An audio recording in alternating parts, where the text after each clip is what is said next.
I'd like to welcome you to our first workshop of the 2022 Ampersand Festival. We're very excited to have you here and to have our special guest, Jill Twiss, who will be doing today's workshop.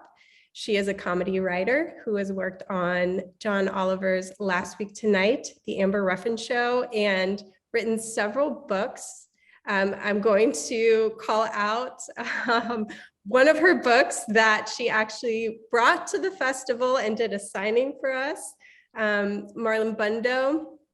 And it was a very exciting part of the 2019 festival, I believe.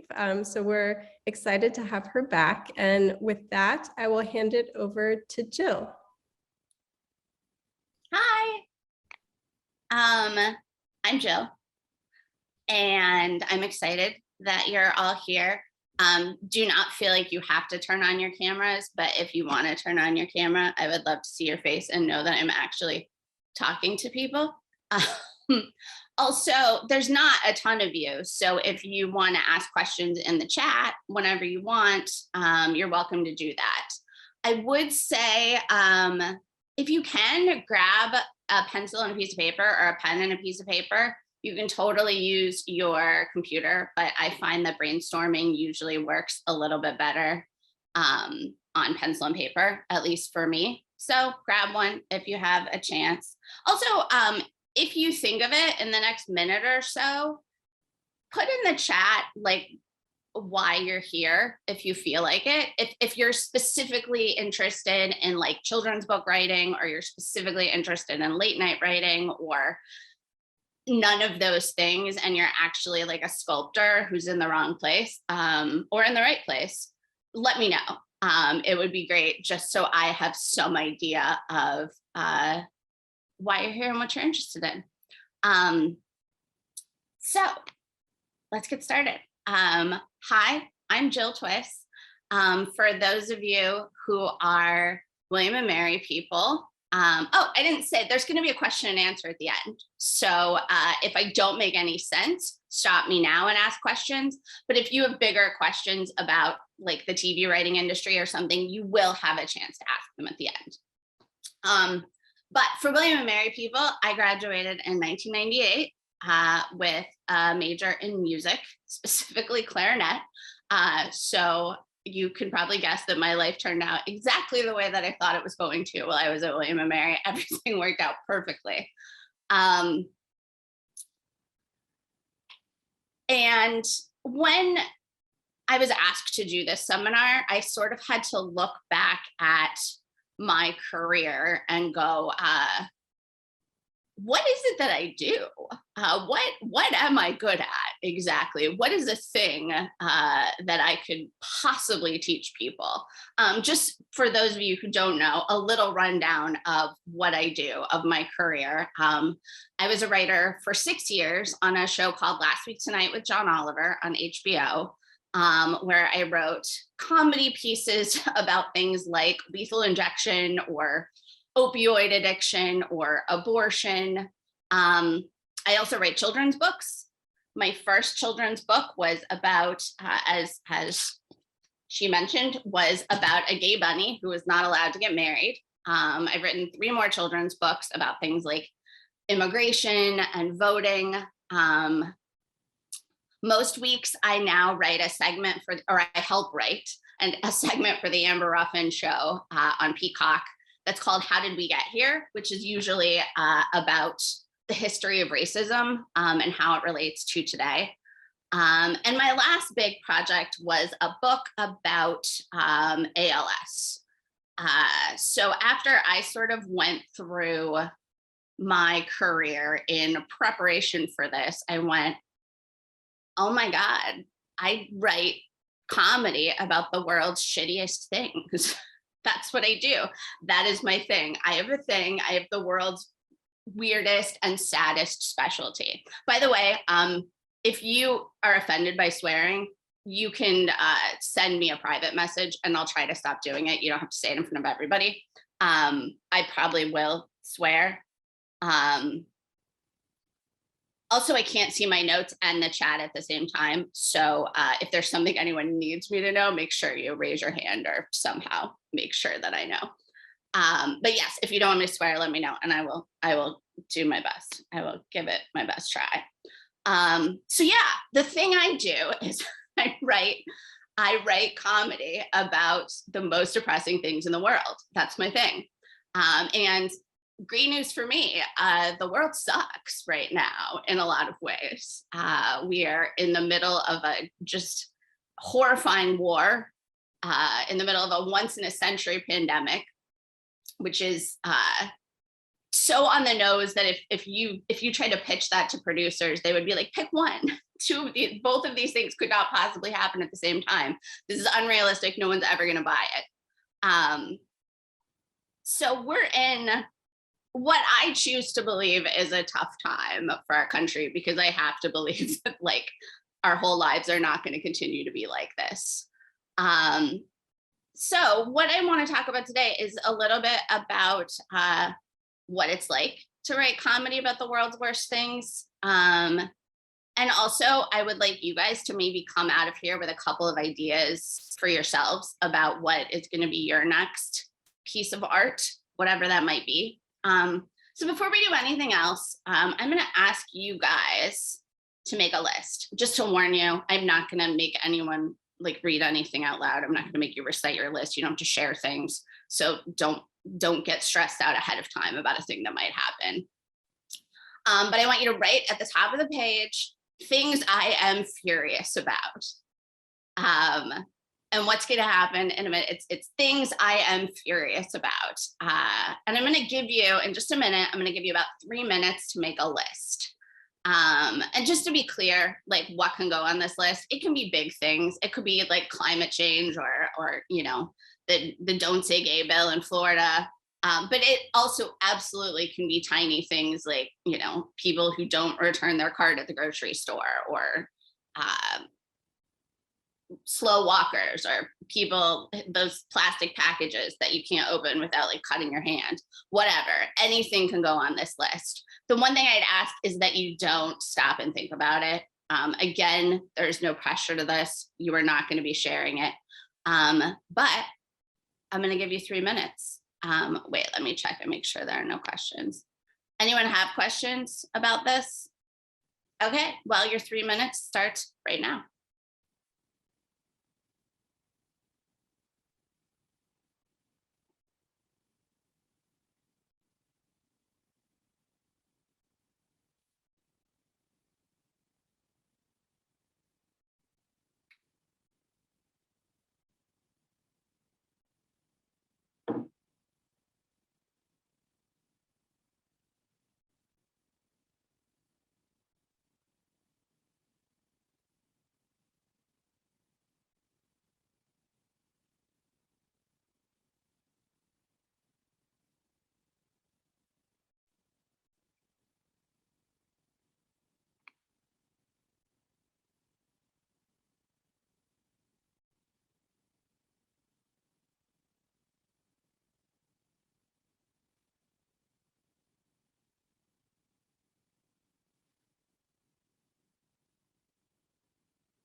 You're about halfway done. You've got about 1.5 minutes left.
And you've got about 15 seconds left. So just start to wrap up whatever you've been writing.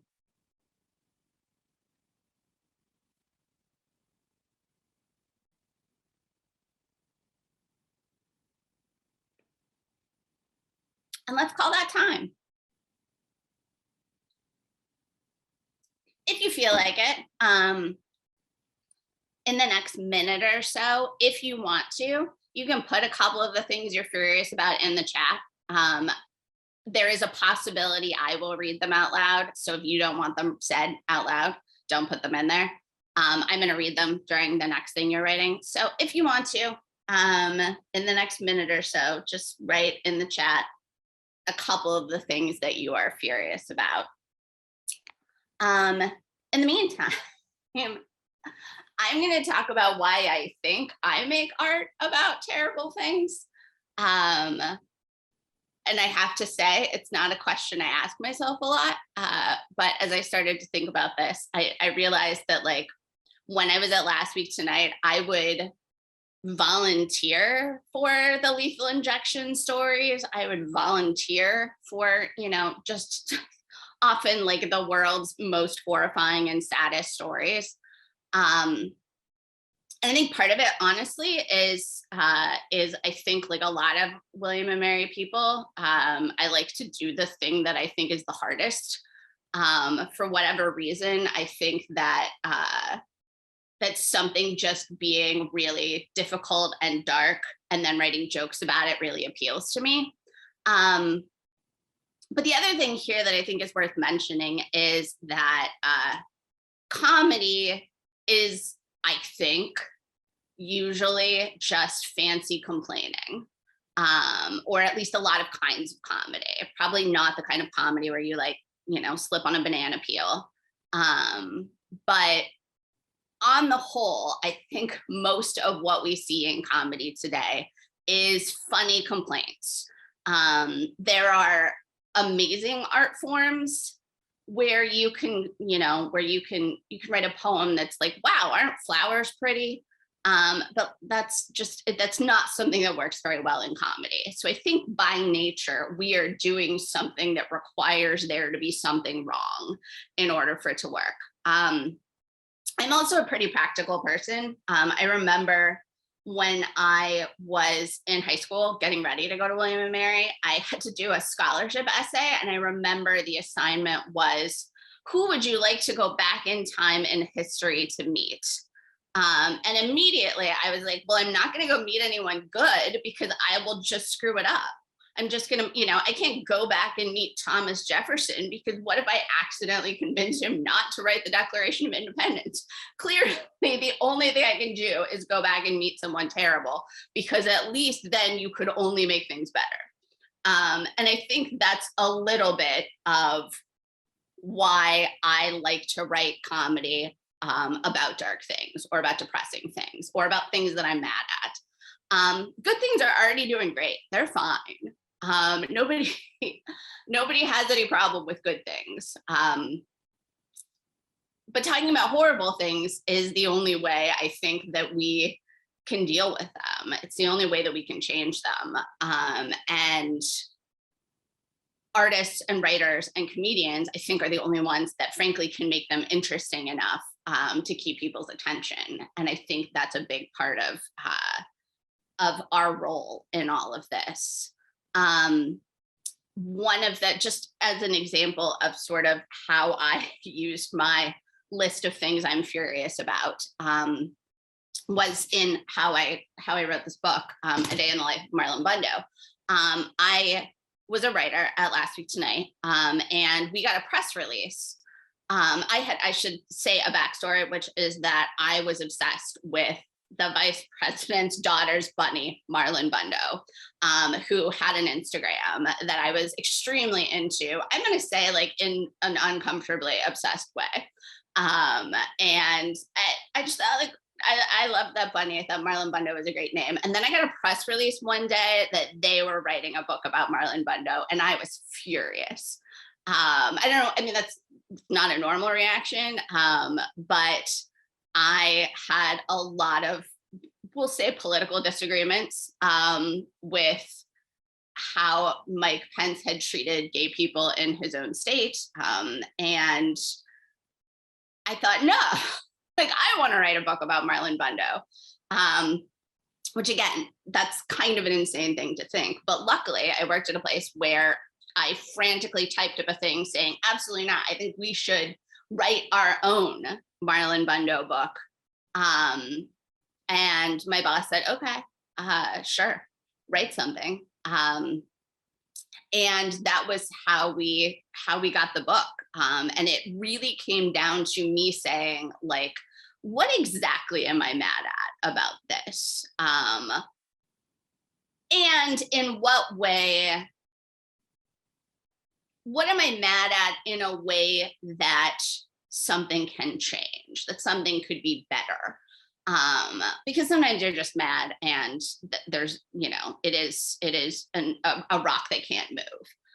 This was a case where I thought, well, I'm mad because you're making a lot of children feel shitty about themselves. And I hate that. I hate that.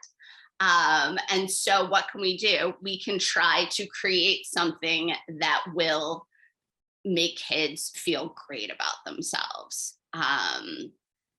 And that's, I think, a way that you can take something upsetting or something that makes you furious, and turn it into something that makes someone feel good. Even with the darkest things, the reason that there's comedy is you're talking about them, but you're also giving some kind of release. You're giving some kind of joy. So I'm going to give you another 2 minutes to take a look at the list you just made. And I'm just going to ask you to like highlight a couple of them for yourself, as things you might make something from. And I don't know exactly what that's going to mean to you. For me, when I look at something like this, I sort of pick the things that make me feel a little bit hot when I read them, whether it's because I'm especially mad or whether it's because I just have a lot more to say about it. I'm not usually choosing the thing I think is the funniest or the thing that I think is the worst possible thing that is happening. It's the one that I feel like I might have something to say about. So you're just going to take 2 minutes and circle 2 or 3 of them, the ones that you feel like are the most, for lack of a better word, inspiring, and go.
You've got about a minute left.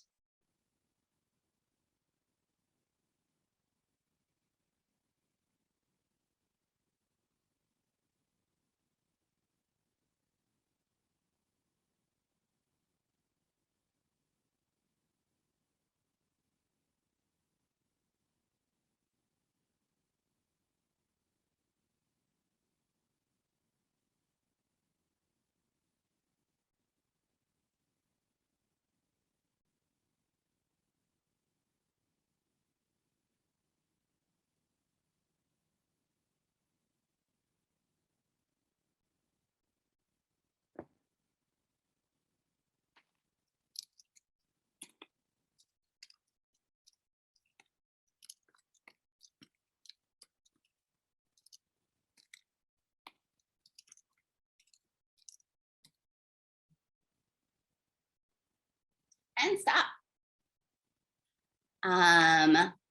I'm just going to take a minute and read some of these things that people are mad about, because I love them and because I would honestly love to read essays or hear songs or, see art about all of these things, but I'm going to read them.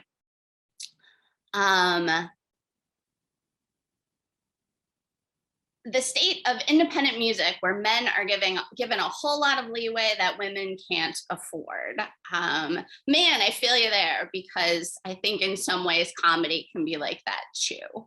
And I won't say more, but I will say that I watched the Grammys last night, and I understand that feeling. People who don't remove the dryer lint after they're done. Oh my gosh, I can never decide if we should just switch to the world where everyone removes the dryer lint from the person before they start, because then if everyone did that, it would be fair. But if you're the person who removes it, and then you end up removing it twice. Totally agree. My friends' boyfriends acting like idiots. Yep, that's friends have terrible boyfriends. People who don't text back within like an hour or so and take a day to respond. Compatible texting is incredibly important in friendships and relationships. The fact that the state of music really does act like it's girls versus boys, with very little room for non-binary musicians or any kind of trans inclusion. Yeah, the world is not catching up to that as quickly as would be compassionate.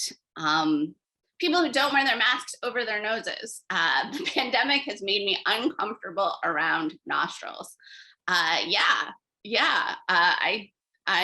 feel exactly the same way. And I just think it's weird to make that half choice. New mom over here, so mine have a theme. My baby keeps getting sick. I keep getting sick. I'm so sorry. I'm so sorry. The laundry never ends. Everything is dirty or covered in snot at all times. You can't find formula anywhere right now. There are so many people who would love to commiserate with you on that. And to be honest, a thing that I love is that I feel like women are more allowed to complain now than they used to be about babies whom they love very much, but who are just a huge pain.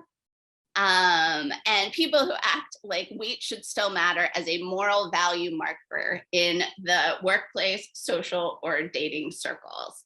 That seems like one of the prejudices that is still allowed to be okay. The existence of billionaires, polite homophobes. Polite homophobes. Oh, I could talk about that. Mega churches, Christian purity culture, underpaid teachers, TikTok discourse, gatekeeping, people who never respond to my Venmo requests. I like to imagine that you have like an exactly equal level of anger about all of those things, and it delights me.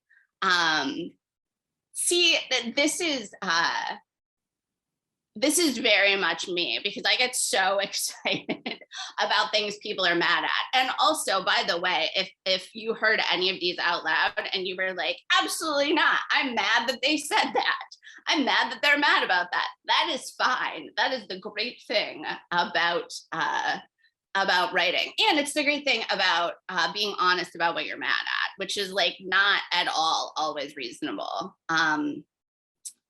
There's no logic to the fact that I was mad that someone got a book about their own money and I didn't get it. But here we are. And we were able to, because the proceeds for that book went to charity, we were able to help a lot of people because I was very petty.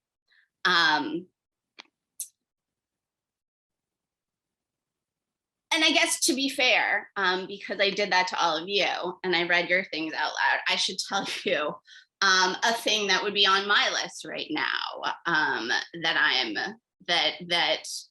I had that feeling of fury when I read about it, and that made me go, I want to write something about this. I want to do something about this.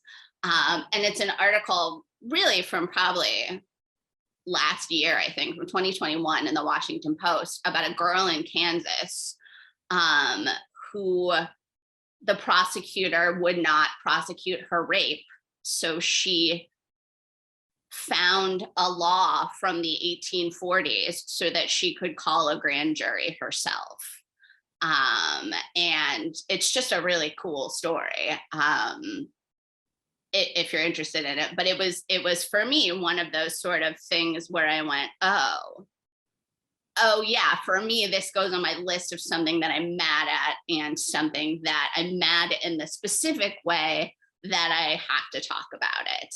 And I think that's kind of what your goal is to get to with these lists, is like, there are some things that you're mad about that it's not maybe helpful to dwell on them. And there's some things that you're mad at that you can really make something out of. That can help people, or to be honest, it doesn't have to help people. It can just make you feel better. And in that regard, I wanted to talk a little bit about the last book I wrote, because I talked about the first book I wrote. But I kind of wanted to talk about what writing about just the world's shittiest things can do, and why it's worth it, even if it's hard. Which is the last book I wrote, I told you, was about ALS, which is, for those of you that don't know, it's also called Lou Gehrig's disease because he, I think, was the first famous person that got it. And it's a degenerative disease that is where your brain has trouble talking to your muscles, and your muscles just stop working. And it often happens very quickly, and it's just a really devastating disease. And I was approached to write, and I do not have ALS. I was approached to write a book about, sort of what it's like to live with it. And my immediate instinct was like, why do you call me for these things? How am I the person that's like, hey, Jill, we have something that's going to make you cry for 3 weeks. We thought of you. But here's what they told me. And why I obviously ended up saying yes, is that a big thing for most people who have ALS actually lose the ability to speak. And you don't know when it's going to happen. You don't even know for sure that it's going to happen. And most people kind of assume that it's one of the last things to go, but it isn't necessarily. There are people who lose the ability to speak and then live, for another couple of years without being able to communicate. But the good news is that what they have now is you have the ability to, it's called banking your voice, where when you still have your voice, you would go in and read a whole bunch of phrases into a computer, and then they're able to synthesize that and make it so that the computer can speak in your voice once you eventually lose your voice. It's huge. People that do it tend to be very, very grateful that they did do it. It is a big deal to be able to use your own speaking voice, and not that sort of robotic Stephen Hawking voice that we're all used to. The problem is most people with ALS don't do it because, to be honest, it's a pretty arduous process. In a lot of places, you have to go in and you have to read sort of like 800 random phrases into a computer. Sometimes you have to be in a studio. And so a lot of people end up not doing it and regretting it because, of course, their time is incredibly valuable, and they want to spend it doing things they enjoy with their friends and family and not reading phrases into a microphone. And so when this company approached me about writing the book, here was the deal. They were like, you're going to write something. We have the technology now so that when these patients read this book out loud to their families on their computer, it has every sound that you need to synthesize their voice. So instead of going into a studio and reading 800 sentences, sometimes just over a period of several days and several hours, this was now something that we could do together to create a story that they could, in 20 or 30 minutes, synthesize their voices on their own computer. And so obviously I said yes. And it was just, it's probably the coolest thing I'll ever get to do. I'm guessing. It's just, you know, the combination of the art, which is such a small part of it, and the technology, which is such a major part of it, and the ability to make things like a little better is why I advocate for being the kind of person who is willing and able to write comedy about the world's darkest and shittiest things. So I just want to tell you all that. And also, if for any reason you want to know more about it, the book is called I Will Always Be Me. And I mean for any reason, because you may know someone who is undergoing something like this, or you may want to learn about voice banking or stuff, not because you necessarily want to read my book. I will say the unfortunate part is that it's only available for free right now in the UK. There are corporations they're paying to have people bank their voices. So if this is something that is affecting you personally, you can message me and I can direct you to places in America where you can do different processes. But for the art part, what I want you all to know is, like, find places where your misery is worth it, I guess. Find ways, if you can, where you can use it to make a difference, if possible. The things you are mad at are the things that you can help with. I do want to give just a couple of caveats here, which are just kind of things I've learned over this, which is that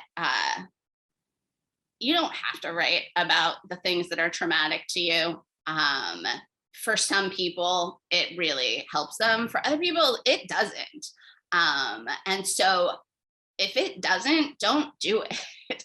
I feel like there's a lot of, like, unless it hurts, then it doesn't mean anything, or you don't have to bare your soul for anybody. So don't do it if it makes things worse, or if you don't want to. And I say that especially as maybe an early career writer, where people will offer to pay you not very much money to, like, tell your personal story of something very traumatic that happened to you. And you don't have to do that. Just be careful with those kinds of jobs and those kinds of offers, because especially right now, where anyone can find you, anyone can, like, you're gonna get backlash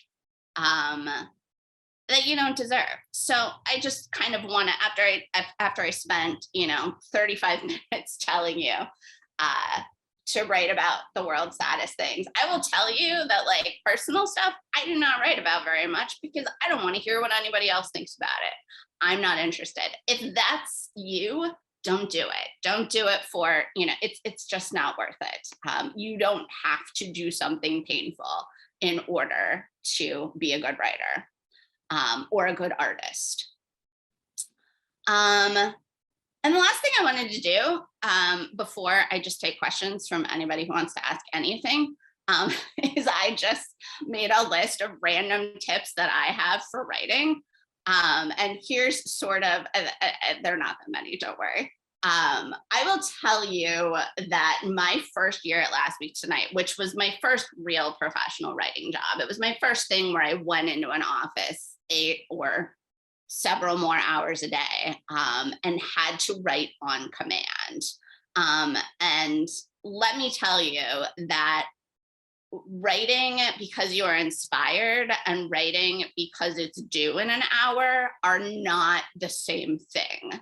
And if you are looking to write for a living, I would urge you to do whatever you can to practice the latter. Writing because you are forced to. And if you're a comedy writer, a big thing that they are looking for is people who can write jokes on command. Everything I did there for the first year was like some sort of trick to try to get out one more joke. A thing you might guess but not know is on, certainly on that TV show, but probably on most TV shows. We wrote probably, I would say 50 jokes for every joke that went on TV. A lot of times what we would get is a setup, and then we would have to write, you know, as a group, maybe 15 punchlines to that setup. As a person, you probably had to be able to put out 2 or 3 or 4. And what you learn is to become very non-precious with your jokes. What you also learn is that, like, you can write anything, so don't take it personally if they don't use it. But also what you might learn is a few tricks that help you write a couple more things. Okay, the first thing I would say, this is for me personally, but I believe it to be true. Good writing comes when you're sitting. Good ideas come when you are walking or showering. So depending on what the thing you need to do is, and I have to remind myself this all the time, because I have really maybe 2 good hours of writing in me a day. And then everything else is just some like miserable trick to get one more line or one more whatever. And what I've realized is that, like, those breaks, the showers, the walks, the whatever, is actually where like a lot of the work gets done. So don't feel bad about that. You know, try to find things. I will say that, like, surfing the internet is not where the ideas come from. There are other relaxation activities that do not do you any good at all. For me, it's walks and showers. Those are the places where ideas come. And then you can run back and write the thing down. So you might have different things, but honestly, I've heard from a lot of people it's walks and showers. So that's my advice. And then you sit down and you write the real thing. Second thing, you have to be right about the facts before you can make jokes about them. I think about a lot, like, sort of, the setup is probably the most important part of the joke. And what that means is, like, you have to find a thing that's true. And if you find a thing that's not really true, or your facts aren't right, A, it's not worth saying, but B, the joke is not going to work. It's not going to be funny. So just make sure that you are, like, starting your joke on a foundation of truth, whatever that is, before you get to your punchline. This is honestly my biggest and best piece of advice, and I call it write for 7 minutes, which is that the hardest thing to do is sit down and make yourself write something. And so, and this goes with what is going to be my next piece of advice, which is lie to yourself. So write for 7 minutes is literally, I will say to my phone, like, set the timer for 7 minutes. And I say, you don't have to write anything good. All you have to do is, like, write 7 minutes about the concept of this joke or about whatever this thing is. And for me, almost always, I get to something in that 7 minutes. Sometimes, I would say most of the time, even, I actually want to keep going and I write for more than 7 minutes. Not always, but almost always I get to a thing. I get to a punchline. I get to an idea. I get to whatever. But the important part is, I think, lying to yourself and saying, it doesn't matter. This isn't even to use. This isn't even to show anyone. This is just to write for 7 minutes so I remember what writing is. So that was write for 7 minutes. Let me get to the other much bigger issue, which is my other biggest tip is lie to yourself in whatever ways you have to. And what I mean by that is, like, lie to yourself about how important this is. It really, for me, I will tell you, Marlon Bundo, which was the first book I wrote, was the easiest thing I ever wrote in my whole life because I was positive it was never going to get published. So, like, who cares? I wrote it in an hour and a half and we changed almost nothing. Then I got a book deal and I had to write, it was a 2-book deal, and I had to write the second book about voting. And it took me months. And why? Because I think I knew they were actually going to publish it. And so, like, it mattered. And so I could not make myself write it. So that's why you write for 7 minutes, and that's why you lie to yourself. Is you really can say no one is ever going to see this. This doesn't matter. I give myself fake deadlines. If I don't have real deadlines, I do like literally whatever I can do to pretend that what I'm doing does not matter at all. And that usually gives me the real thing, the closest thing to writer's block for me is like feeling like anything I do is important, because suddenly then it's like, well, if I can't write the perfect sentence, then I can't write any sentences. I've been working on a screenplay and I cannot start scenes, but what I do for whatever reason is I'll open another document and be like, this isn't a scene. It's not even like on a script. It's not even in final draft. Like, obviously this is nothing. And then I can write something. So I don't know why, but lie to yourself. And then the last thing, before I take any questions anyone wants to ask, is just because this always ends up being the question people ask, which is like, how do you get a job writing comedy? And I'm sure people have more specific questions about this, and I'm happy to answer that. But the real answer for almost all of this is you usually, first of all, you have to make something and you have to put it in a place where people can see it. And very honestly, people usually do not do both of those things.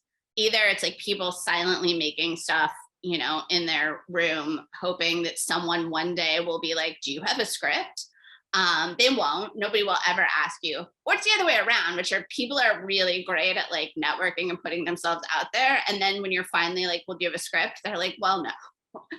So you have to do both of those things. You have to make things and you have to put them in a place where people can see them, whatever that means to you. If that's writing sketches, if that's writing jokes on Twitter, if whatever it is, you have to do both of those things.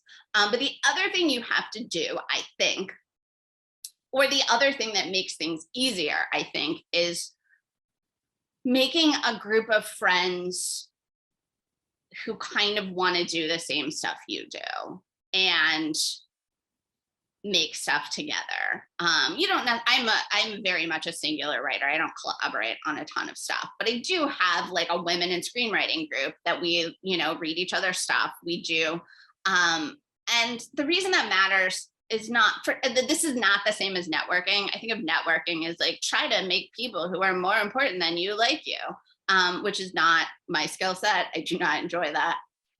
This is like, find people you have fun creating stuff with or who have similar senses of humor to you. And what's going to happen, and what almost always happens, is someone in that group breaks through first and they will pull the rest of you along. That's how you get an agent. You usually don't get an agent through any other way than like someone you know gets an agent. And then eventually they do enough that they feel like they can recommend someone to the agent. There's not a lot of getting discovered. There are a lot of groups of people where someone breaks through and suddenly they know someone they can send your script to, or they know. And so just try to find those people, and don't try to find them because they're going to get you an agent, and don't try to find them because they're going to send your script out. Try to find them because honestly, it just makes this whole like business a lot better. To have someone to complain to, and have someone to call, and to have someone who like understands what you're going through, but also to have someone to like check your script for typos when you finally do get that agent who wants to read it or whatever. Those are my tips.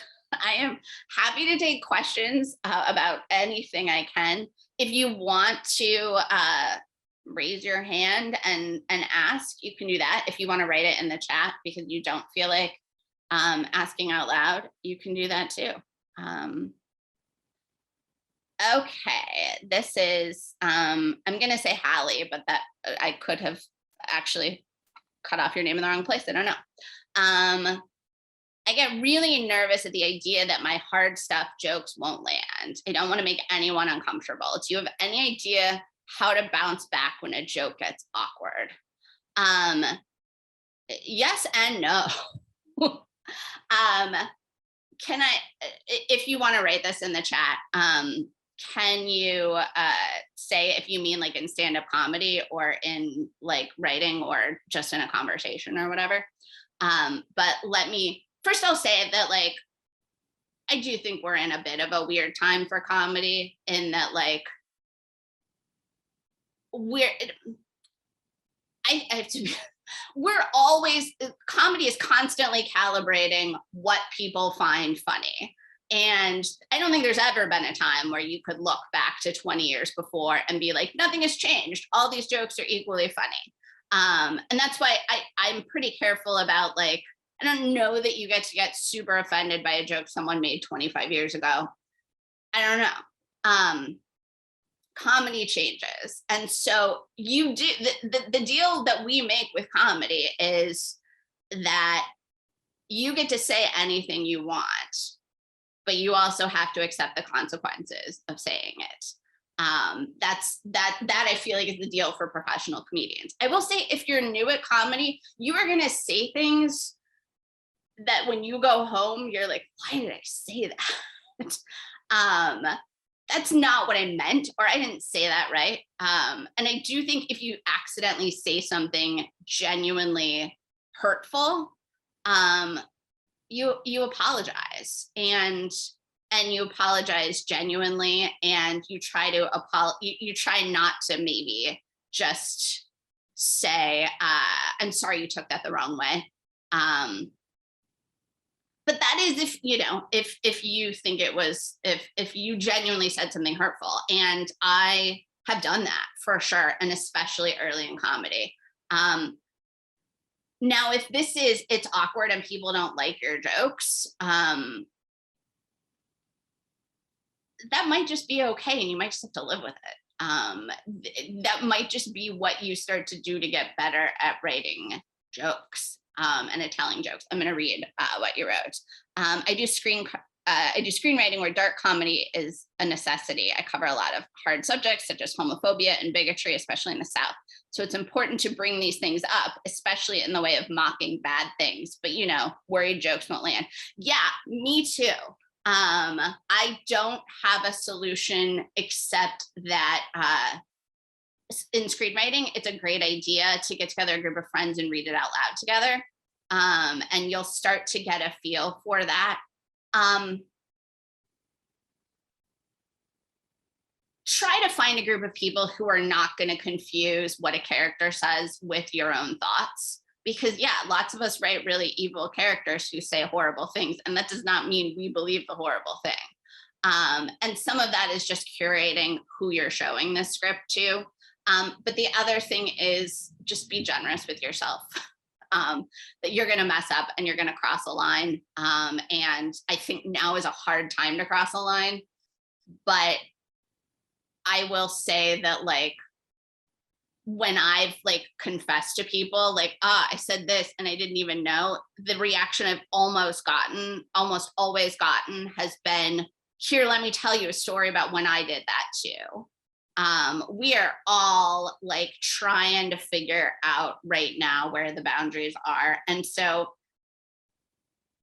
try it. No, it's not always going to go well. And I would say like for everyone else, let's try to be like a little compassionate with our fellow creators and know that like sometimes you accidentally cross a boundary, and try to give them not necessarily the benefit of the doubt, but maybe the chance to explain.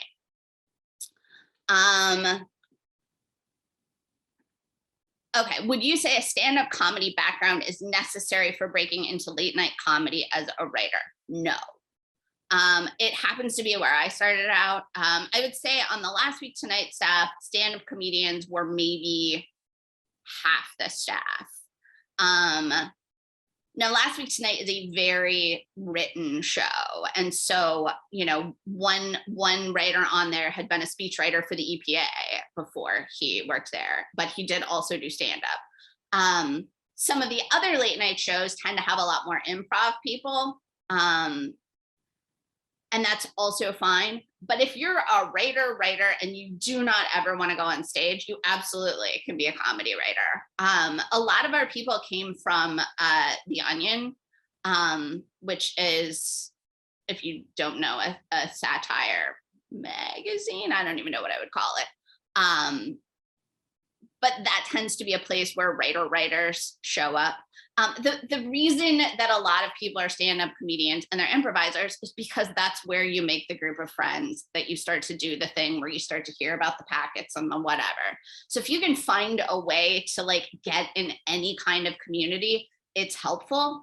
And also, I would say, try to give at least a shot to telling jokes out loud somewhere, somehow, because you'll find that like the way you write may not be the way you speak. And you learn a lot of things about writing for a person speaking out loud when you do that. But no, I don't think you have to do that. Are there other questions? Anyone else want to know anything about anything? Amazing. Like, yeah, we do have a question from Matt. So Matt. Oh, great. Yeah, go ahead. Yeah, well, first I just wanted to say thanks for doing this. It's been great to hear your advice.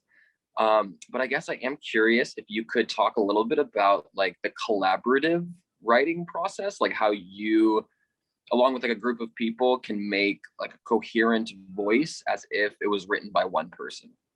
Sure. And I will talk about it and also say that I'm not good at it. That is not what I'm great at. I'm actually, what I would say helps is, you know, for example, on a late night show, you're all writing for one person. So you all are collaborating. But I have friends that you and your partner, or you and your partners, have to find something that works for you. I have two friends who write musicals together, and what they will do is they will like each write a scene and then they'll trade and they'll rewrite each other's. So together it ends up being, you know, in the same voice. And that's an option. There are for sure writing teams that actually literally sit and write together. They have like screenwriting software that they can both type in. And if you are that kind of person, fantastic. I am not. I am for sure a person that has to like take something off by myself and try to sort of test out what works for me and what doesn't. But what I guess what I would do is make sure everyone gets, what you can't do is just split up the scenes and then paste it together. I think that usually comes out sounding like you did that. You probably need to fix each other's scenes. Other questions?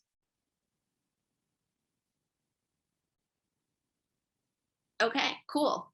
And thank you so much, all of you, for listening to me on this. I am not hard to find online. So if you end up with a question, you can totally Google me and ask it through my website, or probably on Twitter or Instagram or something. It's not hard to find me. But I wish all of you luck in whatever this world is right now. And I feel excited about all the things you're going to create. So thank you.